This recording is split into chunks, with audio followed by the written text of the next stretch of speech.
están? Sean muy, pero muy bienvenidos a este último capítulo de Contratiempo. Más de 3 meses que hemos desarrollado este programa de conversación y 2 invitados cada semana, cada miércoles, para abordar diferentes temáticas. En esta oportunidad quiero presentar en este primer bloque a nuestro primer invitado, Osornino. Él nació el 3 de septiembre del año 68, 52 años, agricultor, político independiente, ex militante de Renovación Nacional desde el año pasado. También pasó por la carrera de medicina en la Universidad Austral de Chile, diputado por el Distrito 25 en la región de Los Lagos entre el año 2018 y hasta el 2022. Papá de León, vamos a hablar sobre ello también, ex consejero regional, hijo del convencional constituyente que estuvo en este programa, Harry Jürgensen César, estudió en el Instituto Alemán de Osorno, se ha desempeñado en el ámbito como ejecutivo agroindustrial también, y como diputado integra diferentes comisiones: agricultura, silvicultura y desarrollo rural, economía, fomento, micro, pequeña y mediana empresa, protección de consumidores y turismo, recursos hídricos y desertificación, comisión especial investigadora sobre emergencia por contaminación del agua potable en Osorno, entre otras. Me refiero al diputado Harry Kurt Thomas Jürgensen Rundshagen. Nombre completo. Completita. Sí. ¿Cómo estás, Harry? Hola, Carlos. Muchas gracias por invitarme a tu programa Contratiempo. Para mí es un gusto estar contigo y poder conversar de algunas cosas que estoy haciendo en esta etapa de mi vida, que por cierto es muy importante. Harry, como diputado, ¿quién es Harry Jürgensen Rundshagen? De alguna forma, resumir cómo ha sido ese paso por el Instituto Alemán de Osorno, cómo fue ingresar a la política también y todo lo que ha implicado la vida familiar, y me imagino, obviamente, de manera muy cercana y directa, un referente como tu padre. Bueno, Harry Jürgensen es un osornino toda la vida, hijo de un papá osornino, una mamá valdiviana, que ha estado ligado a Osorno y a muchas cosas que son parte de nuestro día a día acá, toda la vida. Yo no me he movido acá desde que nací. Bueno, estudié en el colegio alemán, sí. Después me fui a estudiar aquí cerquita, a Valdivia, a la Universidad Austral, y aquí fui haciendo mi vida. Pues aquí nace mi hijo también, que se llama León. No seguí con la tradición de ponerle Harry III. Claro. 21 años él es León a secas, cumple 21 años. El mismo día que nací yo, tenemos cumpleaños el mismo día. Ah, mira, así que no, qué coincidencia, el destino tenemos de la vida. Un vínculo más especial. Y bueno, he tratado de seguir quizás algunos pasos que inició mi padre hace mucho tiempo, y en eso estoy. Fui consejero regional, como tú bien decías, en política, partí con ese cargo de elección popular, y ahora estoy como diputado, ya terminando este periodo. Perfecto. Que ha sido tan complejo y tan especial. Sí, tiempos complejos, ¿no? Tiempos delicados, tiempos susceptibles en el ámbito de la clase política, de la política como tal, pero de un país que en el último tiempo ha pasado por diferentes escenarios. Pero antes de eso, quiero saber cuáles son tus hobbies, tus entretenciones, qué haces en el tiempo libre, aparte de la política, aparte de la agricultura, aparte de tu familia. Bueno, la agricultura es trabajo y hobby también, ¿no es cierto? Que también gran parte de mi vida la he dedicado a eso en lo profesional. Pero he sido bastante dedicado al deporte desde chico. Sí, mira. Entonces tuve hobby haciendo voleibol, por ejemplo, como seleccionado del colegio. También tuve la posibilidad de representar la región en unos Juegos Nacionales que se hacían en su tiempo, hace muchos años atrás. En la universidad también seguí practicando voleibol. Pero creo que el hobby, más que hobby en realidad, el deporte que más me proyectó fue la equitación, los saltos ecuestres, en que tuve la suerte también de representar a Chile en algunas competencias internacionales como juvenil, y cosa que en el fondo sigo haciendo como criador, ahora ligado a ese tema, ¿no es cierto?, a los caballos.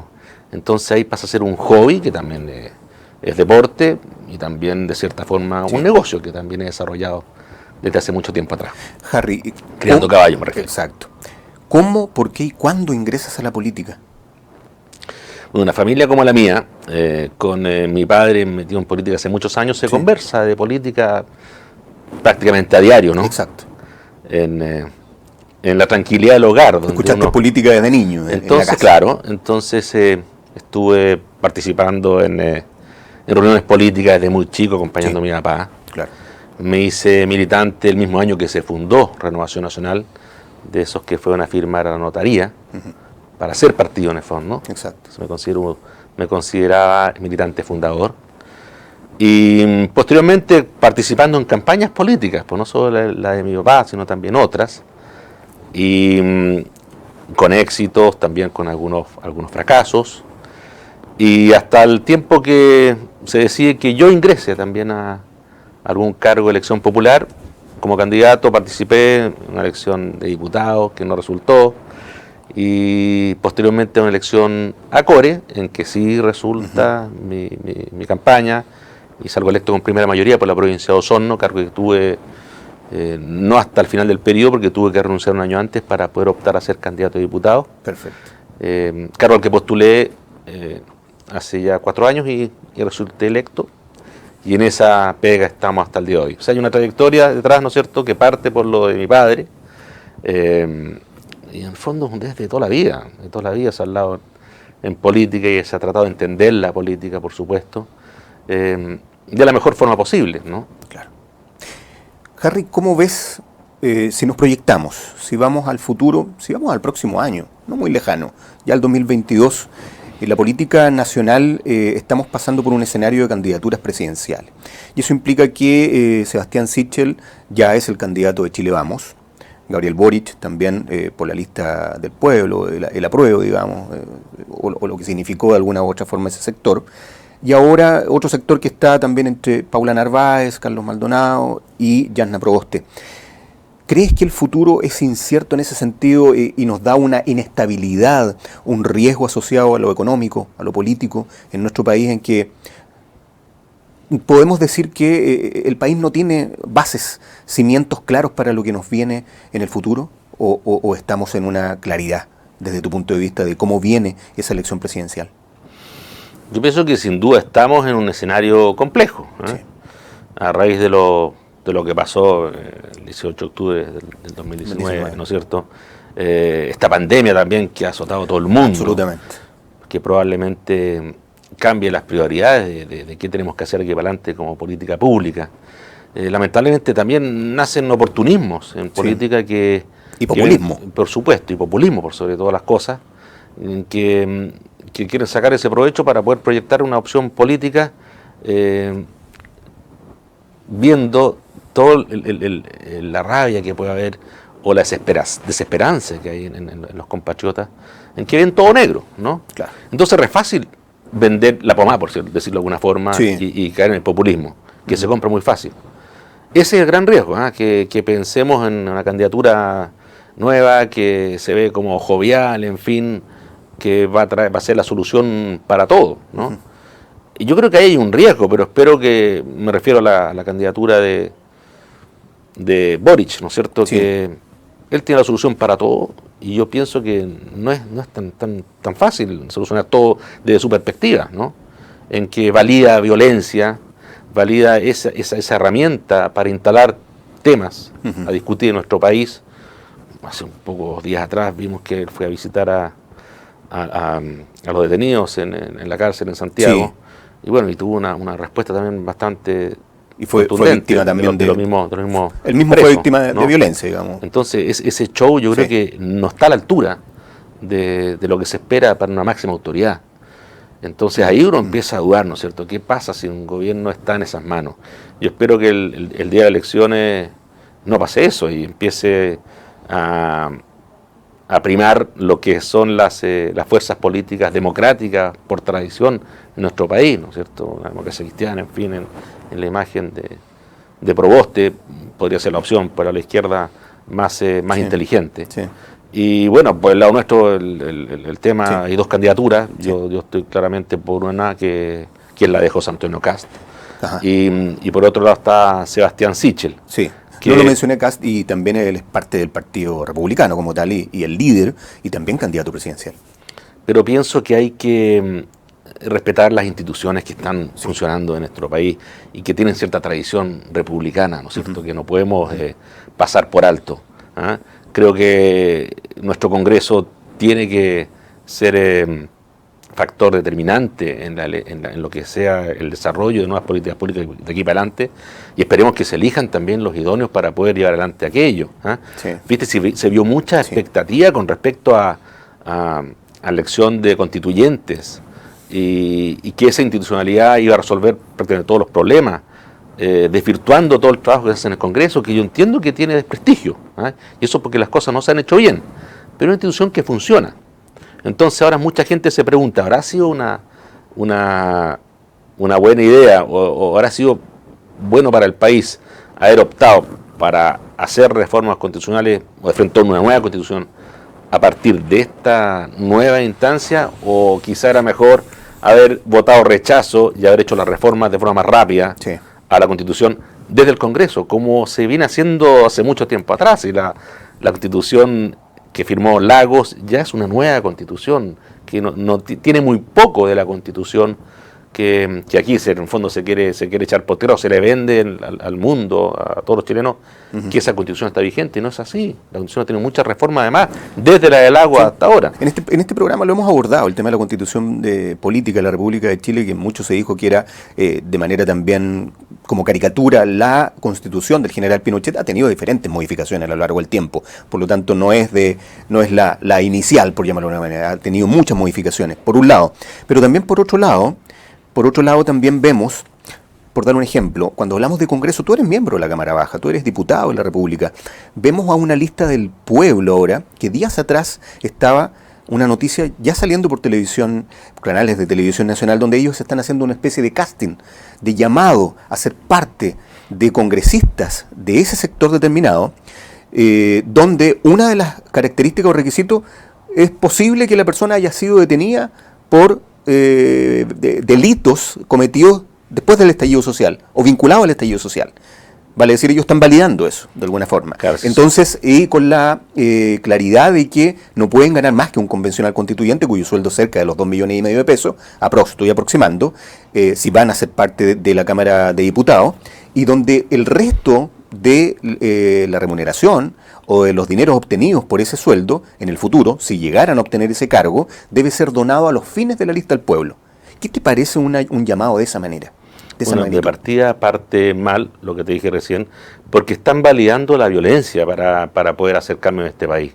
Están validando también la violencia como método de levantar cualquier bandera que signifique resolver los problemas de la gente. El hecho de que fuera una persona que tenga sus papeles manchados por haber sido parte del estallido de violencia, ¿no es cierto? Y eso no se considere para efectos de ser candidato, es tremendo, ¿eh? O sea, es aquí en el fondo entregarle al pueblo o a la calle que pueda instalar quien quiera, luchando por lo que se le antoje, sin respetar a las verdaderas víctimas de todo esto. Pues es aquí, como lo que hablaron de los llamados presos políticos que no existen. Acá hay un doble estándar tremendo, ¿eh? Se valía la violencia para un lado, ¿no es cierto? Para ellos, ¿no es cierto? Y se considera violencia de repente otra cosa que no. O sea, no se considera violencia eso, ¿no es cierto? Porque tiene una connotación ideológica, y esa connotación ideológica lo libraría de cualquier responsabilidad delictual, ¿no es cierto? O sea, algunas es como decir violencia esto y esto no, y derechos humanos para un sector y para otro no. Incluso a los responsables de ese estallido de violencia se les quiere indemnizar, ¿no? Poniéndolos como víctimas de todo lo que pasó. Y se olvidan las verdaderas víctimas de todo lo que pasó, que fueron los cientos de miles de vecinos de la zona cero, los cientos de miles de emprendedores de la zona cero. Yo veo aquí en Osorno, que recuerdo con mucha nostalgia, en el edificio Cahuac había un local abajo que se llama La Frutillita. Sí, claro. ¿Qué pasó con ese local, en ese estallido de violencia y delincuencia? ¿No? Lo hicieron desaparecer. Todos conocíamos a ese emprendedor. Sí. Ha estado de toda la vida ahí. Yo lo conocí desde el colegio, toda la vida ahí. Y casos como él hay miles y miles a lo largo del país. Y para ellos no hay indemnización. Ellos no son víctimas para la izquierda radical que quiere indemnización para estos violentistas, ¿no es cierto? Y por eso, hace unos días atrás, se presenta un proyecto de resolución donde se le pide al Ejecutivo que se pueda implementar una indemnización para esas verdaderas víctimas, ¿no? Que fueron esos cientos de miles de vecinos afectados, que no han podido retomar la normalidad de sus vidas. Y la oposición vota en contra. Ningún diputado de esta región votó a favor ese proyecto, que pretendía ayudar a esos pequeños empresarios que fueron víctimas de toda esa violencia, de todo ese acoso, de todo ese daño también psicológico que les provocó todo este estallido. En tiempos de economía, en tiempos de crisis económica tan complejos como lo hablábamos. Y a propósito de eso, Harry, también tu opinión respecto de la Convención Constitucional. Tu padre es parte de ella también, es un representante democráticamente electo y obtuvo la mayor votación en esta zona también del país.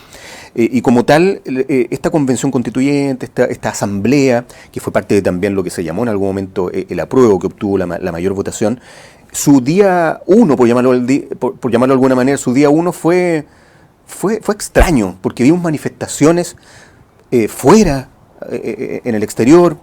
Vimos también un retraso en el comienzo. Vimos una persona que era la persona que estaba como representando también y estaba dando de ministro de fe, se le interrumpía. El comienzo ya fue extraño. Y el desarrollo, donde hay que hacer un reglamento y donde se ha retrasado, y los tiempos siguen aumentando, siguen corriendo, y se supone que esto debe durar 9 meses, con una prórroga máxima de 3 meses más un año, para tenerlo el próximo 2022, a más tardar en el mes de junio. Ya está extendiéndose, ampliándose, prolongándose. ¿Cómo ves este escenario? Partió muy mal y lamentable, porque se echó por tierra toda esta tradición republicana. No se respetó ni siquiera a los jóvenes que iban a cantar o entonar el himno nacional. Exacto. O sea, ninguna solemnidad. Lo que se pretendió instalar desde ese día era un tinte ideológico y la importancia para ese sector más radical de esa convención, en liberar presos de la revuelta. Ese era el fin, el objetivo principal era instalar ese problema en ese acto solemne que era inicio de esta convención, que tiene una responsabilidad tan grande, que es redactar una constitución que ojalá nos pueda llevar a vivir mejor y tener un buen desarrollo como país en los próximos 30, 40 años, ¿no es cierto? Para eso están las cosas. Es demasiado importante, es la carta magna del país. Por supuesto. Entonces, en ese minuto yo pienso que parten muy mal, y prueba de ello, de este primer mes de trabajo, es que la expectativa ha bajado muchísimo. Claro. De una expectativa muy alta que había. Uno ve números ahora de encuestas que hay, incluso en sectores que apoyaban con todo esta posibilidad de una convención constituyente. Sí. La expectativa baja muchísimo, ¿no? Entonces aquí el llamado es a que por supuesto trabajen de mejor forma, ordenados, y para todos, no para un solo sector como se ha visto hasta ahora. Exacto. Es increíble que la ideología está más instalada ahí que lo que realmente los convoca y para lo que fueron mandatados, que es escribir un texto propuesta para una constitución, una carta magna, la ley de las leyes. Y eso hasta ahora no se está viendo con esa seriedad que debería tenerlo. Imagínate, la misma presidenta Loncón tuvo una gran oportunidad hace unos días atrás, cuando podría haber liderado un proceso de paz en la Araucanía, ¿no es cierto? Haciendo llamado a deponer las armas por parte de los violentistas y los grupos subversivos que existen instalados en la Araucanía, que supuestamente están por una causa que todos sabemos que no es así. A mí me llama la atención que se proteja personas armadas hasta en un funeral incluso. Por supuesto, uno ha visto armas en funerales. M16. Exactamente, ha visto que cómo no se respeta la autoridad por parte de esos grupos exaltados, principalmente dirigidos por la CAM, en que está con orden de detención, ¿no es cierto? Un dirigente de ellos, y directamente no se presenta. Y están desafiando a la autoridad, están desafiando a nuestros fiscales, están desafiando a nuestros carabineros, están desafiando a nuestras policías de investigaciones, en fin. Claramente ahí no se quiere llegar a la paz. Y hay personeros que podrían ser parte de la solución, como la presidenta de la convención, y deja esa posibilidad de pasar, ¿no es cierto? Entonces claramente no hay ánimo de que aquí volvamos a estar en paz, sino que más bien sigamos con una revuelta, como le llaman ellos, permanente en la calle. Se está cumpliendo lo que decían ellos incluso, que era cercar de alguna forma o rodear la convención cuando estén trabajando, estén sesionando. Eso está pasando. Sí. Todos los días hay manifestaciones, todos los días es un problema entrar o salir para los constituyentes. Yo creo que de esa forma no se puede escribir nada bueno. Y además, se puede perder un tiempo valioso, además, Carlos. sí. Porque finalmente aquí tiene que ser aprobado este nuevo texto mediante un plebiscito de salida. Claro. Y así como las cosas, créeme que es muy probable que ese plebiscito se rechace.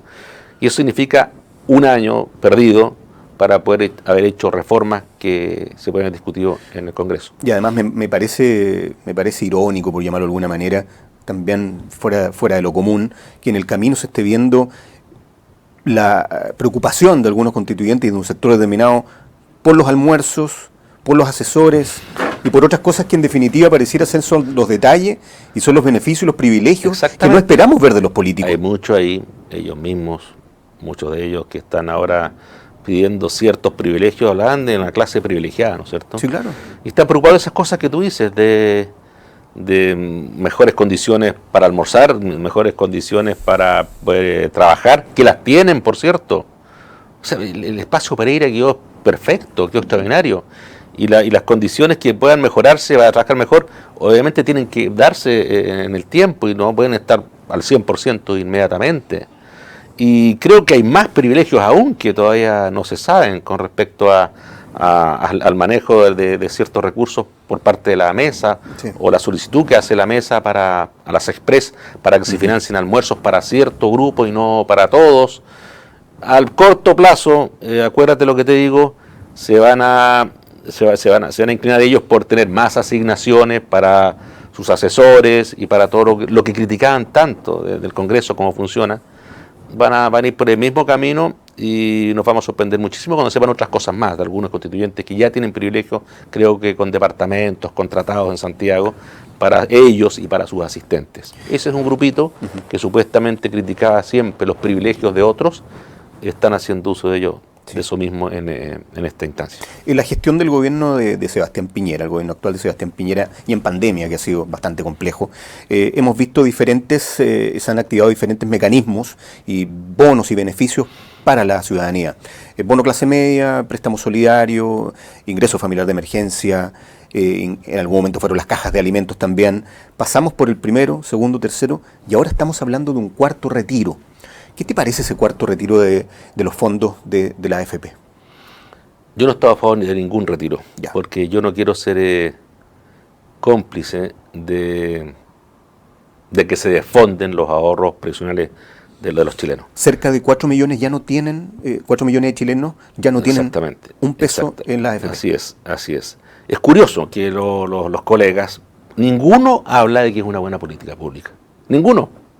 ¿O tú has escuchado alguna aclaración de algún diputado, algún senador que diga esta es una buena política pública? Ninguno. Entonces es una contradicción muy tarde que si tú sostienes aquello, legisles por hacerlo, ¿no? ¿Por qué? Porque están los votos de por medio, ¿no? Yo creo que en política uno tiene que ser consecuente. Probablemente suene como una solución el cuarto retiro, pero sí, o el tercero, o el segundo, o el primero. Pero los efectos que eso va a tener en las futuras pensiones va a ser tremendo.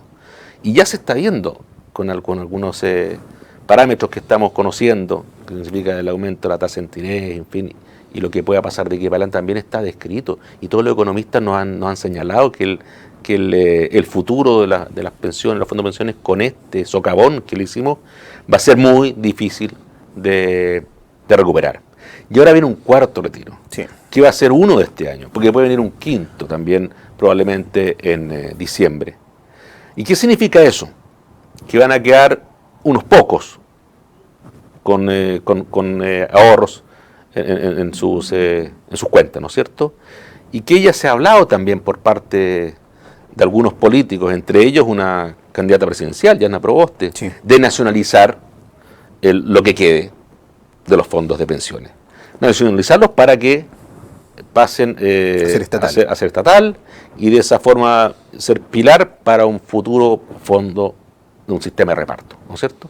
Yo no quiero ser cómplice de eso. En ese escenario tan negativo, sería más partidario de sacar el 100% de los ahorros en este momento. ¿Un sistema mixto no te parece? ¿Para qué? No hay ninguna certeza en cuanto a eso. ¿Por qué? Porque yo pienso que en este minuto, con esta incerteza que hay, sí, y con los discursos que uno ha escuchado y con proyectos de ley que se han presentado por parte de la izquierda, es mejor que esos fondos estén en un bolsillo seguro y estén en las manos de los trabajadores de Chile y no al arbitrio en el futuro del Estado. Escuchamos, imagínate, hace un tiempo atrás, cuando Alberto Mayol era precandidato del Frente Amplio. Sí. ¿Cómo iba a financiar parte de su programa de gobierno, que hablaba de hospitales por todo Chile, que hablaba de un tren de Arica a Punta Arenas? Él le decían, ¿y cómo lo financia? No hay problema, con los fondos de las pensiones. Los tomo y después los repongo. ¿Tú puedes creer en algo así? Alberto Mayol es de la misma línea de Gabriel Boric. Es incierto. Por supuesto. Entonces, en ese escenario, quizás sea más sensato, tome su 100%, que esté en un bolsillo seguro y veamos cómo se plantea una reforma previsional en el camino. Porque eso también no se ha planteado con la seriedad que amerita. O sea, aquí hemos chuteado para adelante el tema de la reforma previsional que podría solucionar todo este problema. Y pudiese haberse... Y está dormido en el Senado ese proyecto de ley. Quizás una iniciativa pudiese haber sido la generación de un plan de reactivación económica del empleo con una mirada al sector público-privada, trabajo en conjunto, que yo no la he visto. Yo no he visto ese plan. Yo lo planteé en algún momento también a través de una radio, como mensaje, y de manera y a título personal, lo menciono, que me llama la atención que no se ha visto un plan de reactivación directa del empleo. Entonces, si te das cuenta, se han visto otros mecanismos, y tal vez son más populistas, justamente, por plata inmediata, que por el futuro y la proyección también de dineros que pudiesen estar permanentemente y de manera estable en el bolsillo de los chilenos. Es así también, pero por otro lado hemos visto nosotros que siempre se ha criticado al gobierno, ¿no es cierto?, que ha llegado tarde, que los bonos que han sido necesarios y han paliado de cierta forma el problema de la pandemia y la grave crisis, ¿no es cierto?, que significa aquello. Pero si nos comparamos nosotros en el vecindario, somos uno de los países que más aporte estatal ha entregado a los chilenos. Y con pandemia o sin pandemia, y por lejos, más estable. Y por lejos, ¿no? Eso no se reconoce. Menor inflación. Y si, por supuesto. Y si comparas más cosas también, acuérdate cuando parte la pandemia se alababa tanto la política pública de Alberto Fernández, que confinó toda Argentina de una. Y mira cómo está ahora, ¿no? No controló la pandemia, destruyó la economía del país. Bueno, los que dijeron eso se quedan calladitos. Y hay algunos diputados por acá de la zona que justamente alababan las decisiones de Alberto Fernández. Me refiero a Fiel Espinosa. Exacto. Fiel Espinosa me dijo a mí, hay que hacer lo que está haciendo Alberto Fernández, confinar inmediatamente, porque primero está la salud, después la economía. Pero ¿qué pasó con esa política pública o esa decisión de Argentina? Uno, no controlaron la pandemia, todo lo contrario, le fue pésimo. Y segundo, destruyeron la economía del país. Y levantarse de ese problema quizás va a ser imposible. Y aquí hay que pensar más a largo plazo. Yo creo que evaluar ahora la gestión del gobierno en cuanto a pandemia y todas las crisis que hemos tenido que vivir con el estallido de violencia, además incluido, saber un tiempo más. No saber a fin de este año, probablemente en 2 o 3 o quizás más. Ahí va a poder comprar uno de frentón, este país lo hizo mejor y este país no tanto. Pero yo quiero felicitar de paso a lo que ha hecho el ministro de Salud principalmente con respecto al manejo de la pandemia. Hasta el momento es uno de los países que mejor la ha llevado viendo los números. Hemos tenido por supuesto que enfrentar situaciones que son complejas, pero ¿qué país no ha tenido que enfrentarlo? Cuando se veía el éxito de Israel, por ejemplo, con su plan de vacunación tan bien acelerado como el nuestro, usando solamente la vacuna Pfizer, se decía que aquí en Chile estábamos usando una vacuna que no servía para nada, por parte de los grupos radicales que encuentran todo malo, ¿no? Bueno, hoy, con Pfizer, Israel está peor que nosotros. Tanto que hay que ser más largoplacista y también ser un poquito más generoso en las críticas. Harry, estamos llegando al final de esta entrevista y, por supuesto, quiero también darte el espacio para un mensaje final para los televidentes, para quienes nos están observando a través de la señal de TV y Net en este último capítulo del programa Contratiempo, donde también la política ha sido interés también público y como parte también del Congreso, como diputado de la República, dirigirte también con un mensaje a nuestros televidentes.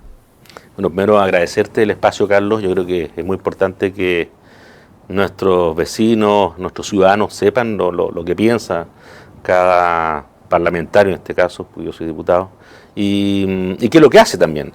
Y ahí pienso yo que mucha gente de repente valora unas cosas o valora otras, y el trabajo legislativo tiene una forma de medirse. Tiene una forma de medirse de distintas formas. O sea, tú puedes medir algunos quizás le interese la asistencia de su diputado, algunos quizás le interese que esté en el corte de cinta o que esté más presente en algunos aniversarios, en juntas de vecinos, en fin.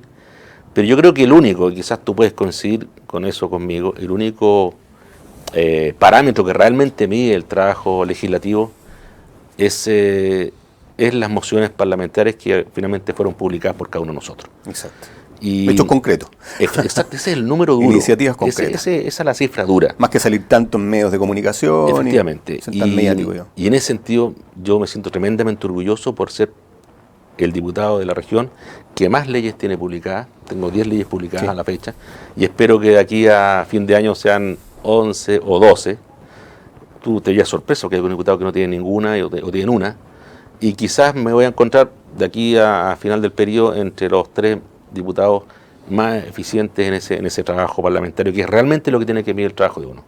Ahora, si eso, yo le quiero decir a los vecinos que nos están viendo ahora, si eso no es valorado y no es lo más importante, de verdad yo pienso que no vale la pena. No vale la pena seguir en esto, pero hay que ver números. Harry Jürgensen Rundshagen, nuestro segundo invitado. Última pregunta, ¿va a ir una futura reelección? Bueno, qué buena esa pregunta. Mira, lo estoy analizando. Ya, ¿hay análisis? Ya. Lo estoy analizando. ¿Por qué? Porque yo en este minuto soy independiente, no pertenezco a ningún partido Hasta político. noviembre del año anterior perteneciste como militante de RN. Exactamente.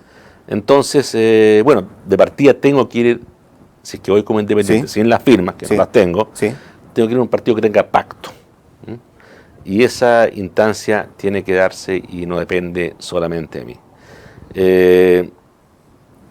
Por el trabajo que hemos hecho, yo pienso que por lo que también tenemos comprometido aquí en el futuro, debería haber una reelección.